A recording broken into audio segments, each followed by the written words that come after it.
Hi friend, जय गोपाल जय गौमाता।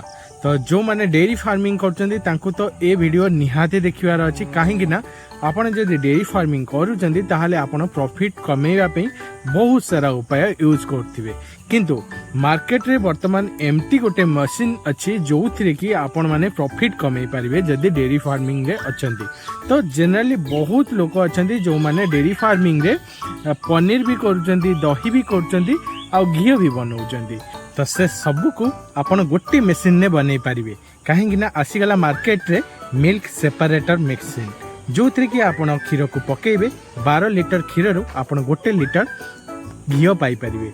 ता फल आपण जो भी मिल्क सेपरेट होची जोटा क्रीम हो जाउची सेटा आपण घी करिवे आ जोटा मिल्क होची ता दरु आपण अन्य प्रोडक्ट करि परिबे जेमति कि दही आ पनीर।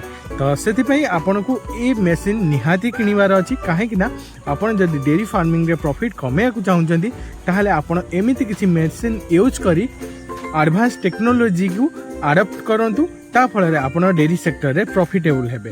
तो एमती किछि किछि आइडिया आपन संगे मु सब बेले पे शेयर करथिबि सेति आपन वीडियो को सब्सक्राइब करंतु, वीडियो को शेयर करंतु आ वीडियो रे लाइक कमेंट जरूर दियंतु। ता फल आपण मानकु बहुत सारा आइडिया डेयरी फार्मिंग रे मिलिबो जो थरे कि आपण प्रॉफिटेबल हेबे।